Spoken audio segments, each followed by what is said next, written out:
buenos días. Como ya se mencionó, el tema de la presentación es tecnologías convergentes, el futuro está aquí. La convergencia tecnológica se refiere a la sinergia entre sistemas tecnológicos que previamente venían funcionando de forma separada y que al interactuar entre sí generan nuevas posibilidades en términos de productos y servicios. Pero evidentemente la convergencia tecnológica no es un fenómeno nuevo y podemos citar en la literatura o en la historia de la humanidad distintas posibilidades para entender el ejemplo que yo quiero representar. Podemos hablar de las 5 grandes revoluciones tecnológicas de la humanidad, donde las tecnologías disruptivas y las innovaciones radicales que barrieron los paradigmas tecnoeconómicos que venían funcionando hasta ese momento nos pueden servir de ejemplo. Pero también tenemos inventos como el teléfono, como el chip o como la propia Internet, que nos generan una serie de posibilidades en términos de lo que es la convergencia tecnológica y cómo se está empujando la frontera del conocimiento cada vez más rápido. A partir de allí generamos todo un proceso que tiene que ver con las NAVIC, lo bio, lo info, lo cogno, y eso se refiere a nanotecnología, biotecnología, ciencias cognitivas y tecnologías de la información y la comunicación. Y ahí se generan unos dilemas que tienen que ver con lo que viene, pero con lo que está viviendo la humanidad. Ahí vemos las conexiones de cómo la Internet se refiere a una serie de tecnologías que pueden impactar a la humanidad, pero que solamente estamos viendo la punta del iceberg del conocimiento que se puede generar de cara al futuro, y así lo señalan los especialistas. Uno puede encontrar también en la historia cosas como las revoluciones tecnológicas, y aquí estamos viendo una gráfica donde hay un tsunami, pero que es un tsunami de la nanotecnología. Es lo que nos viene de cara al futuro, y ahí es donde vamos a visualizar una serie de cambios de la humanidad que nos van a marcar una nueva forma de enfrentar todos los dilemas que tenemos en la actualidad. Me gustaría señalar cosas como la siguiente. De mantenerse las tendencias actuales, se señala que deberíamos tener una población al 2050 de unas 12.000 millones de personas. Eso es casi el doble de lo que tenemos en la actualidad. Estamos hablando que la UNESCO en el año 2011 indicaba que ya habíamos llegado a 7.000 millones de personas, y eso genera grandes contradicciones, desequilibrios y tensiones en nuestro planeta Tierra. Pero además de eso nos encontramos con otros problemas que pueden ir direccionados a cómo nosotros estamos usando nuestros recursos renovables y no renovables por encima de la posibilidad de su reciclaje natural.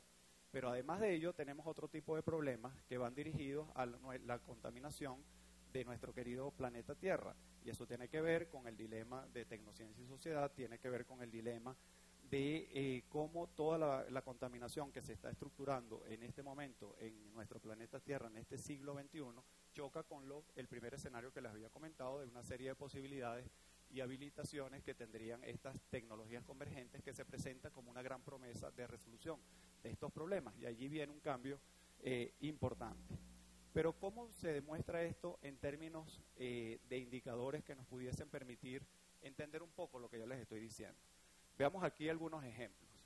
Aquí hay unos países, vamos a hablar solamente de Estados Unidos y Venezuela, el país de mayor desarrollo en la actualidad, y Venezuela. Y vamos a hablar de sistemas nacionales de innovación, que es un modelo explicativo. También está, por ejemplo, el modo 2 de Gibbons, o está la triple hélice del desarrollo económico de Edco Weiss y de Leiderdorf, o tenemos otro tipo de La Rosa de los Vientos en la investigación de Calón y su grupo, que explican las interacciones dinámicas de los actores de cualquier sociedad. Entonces, a manera de Sistema Nacional de Innovación, todo sistema tiene, primero vamos a un indicador de contexto. Los Estados Unidos tiene hoy en día más de 300 millones de personas, Venezuela menos de 30. Los Estados Unidos invierte de forma sostenida en los últimos 30 años más del 2,6% de su Producto Interno Bruto en actividades de ciencia y tecnología. Venezuela 2,36% según la LOCTI, pero en el año 2005 fue 0,29% nada más. Entonces, todo sistema de innovación necesita ingresos de sus actores, es decir, de sus empresas y de su gobierno. Pero los Estados Unidos graduó para el año 2009 a más de 1.500.000 profesionales a nivel de pregrado, y Venezuela un poco más de 124.000. Pero a nivel de doctores o PhDs, Estados Unidos egresó a más de 55.000 doctores para ese año y Venezuela solo 19, aunque el año anterior fueron 118. Pero los Estados Unidos tienen una comunidad científica de 2.300.000 personas y Venezuela menos de 7.000. Según los indicadores internacionales de la Organización para la Cooperación del Desarrollo Económico Europeo o para la propia UNESCO, se establece que los países en vías de desarrollo deberían tener un investigador por cada 1.000 habitantes. Si proyectamos a los 28 millones, deberíamos tener una plataforma intelectual no menos de 28.000 investigadores en todas las áreas del conocimiento.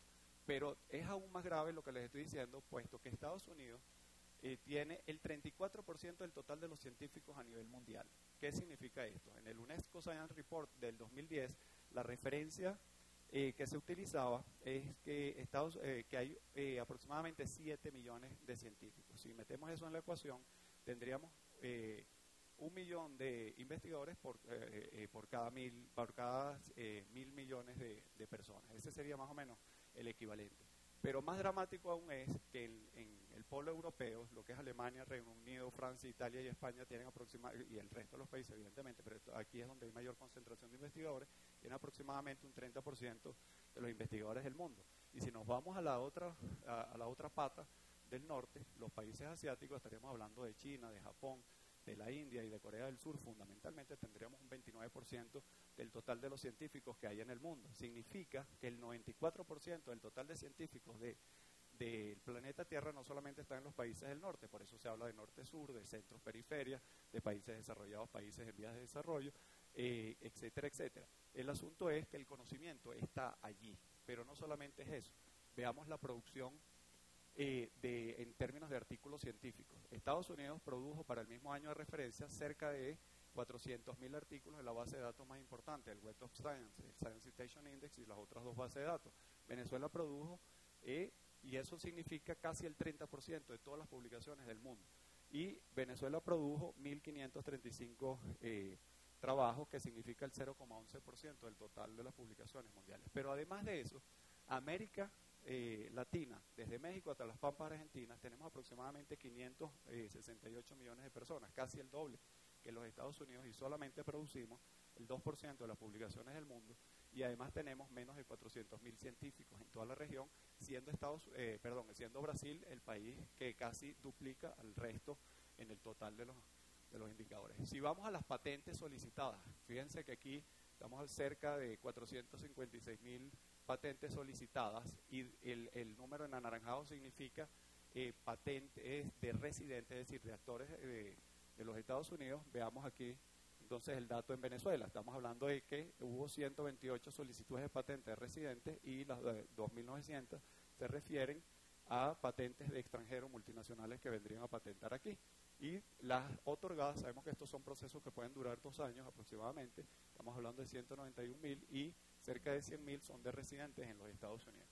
Pero con todo y eso, lo que les quiero decir no solamente es cómo se está haciendo la ciencia, los nuevos modos de hacer tecnociencia, de gestionar la innovación, van dirigidos a esto que está aquí, a la inversión de los recursos y cómo se están orientando. Y se están orientando en gran medida hacia las tecnologías convergentes, lo nano, lo info, lo bio y lo cogno. A partir de allí tenemos una serie de aspectos que debemos resaltar. Vimos el primer escenario, las grandes posibilidades que nos ofrecen las tecnologías convergentes. El segundo escenario, los grandes dilemas de la humanidad.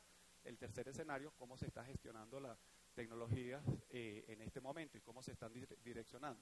Entonces, uno encuentra que los grandes proyectos que se vienen desarrollando en estos países, el NAVIC, Nano, Bio, Info y Cogno, en Europa se habla de CETEC. Los europeos tienen no solamente lo bio, lo info, lo cogno como aspectos fundamentales, sino que ellos le agregan lo filo, lo antro y lo socio, lo filosófico, lo antropológico y lo sociológico para verlo de una forma más integral. Este proyecto NAVIC fue el primero oficiado por la National Science Foundation de los Estados Unidos en el año 2002, el proyecto CETEC sale en el año 2003 y el proyecto BAN canadiense de biosistémica, que es un estudio prospectivo para los próximos 20 años de cómo los canadienses están observando todas estas cosas y dónde están invirtiendo.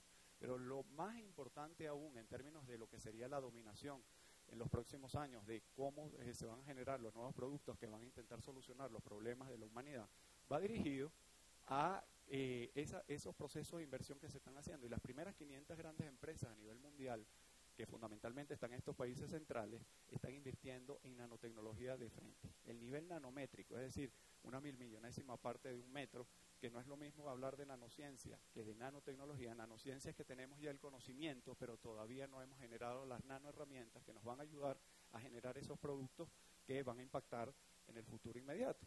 Entonces, uno puede prever, evidentemente, toda una serie de gamas de posibilidades en función de lo que sería la creatividad del ser humano y de los científicos para generar esos nuevos productos que van a ayudar a mejorar la calidad de nuestra población. Uno pudiese decir concretamente algunas cosas como esta. Uno encuentra la energía solar barata. Tenemos por otra parte lo que tiene que ver con las cosechas genéticamente modificadas, o los hogares autónomos baratos, o los vehículos híbridos o sensores de filtración para resolver múltiples problemas.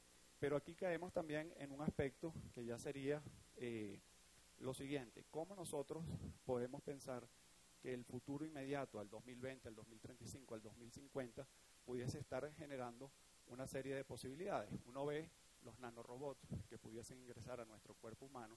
Podemos tener beneficios donde la esperanza de vida del ser humano se puede proyectar a 90 años, a 100 años, a 120 años. ¿A qué edad nos jubilaríamos si viviríamos 120 o 150 años? Hay un dilema muy grande. Pero tenemos otros aspectos como que la convergencia tecnológica es un dilema importante desde el punto de vista de ¿es una promesa o es una realidad? Ahí hay un aspecto que tenemos que despejar de la ecuación.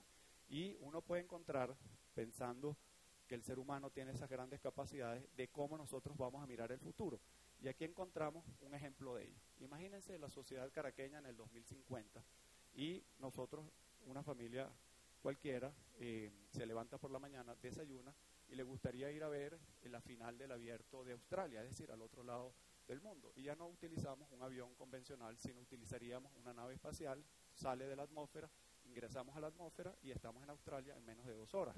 Podemos ir al Abierto, una final 4 o 5 horas, dependiendo si llegamos a 5 sets, y nos encontramos con que después podemos ir a cenar en Sydney, en Melbourne, y regresar inmediatamente a Venezuela, y a las 11 de la noche ya nos pudiésemos estar acostando.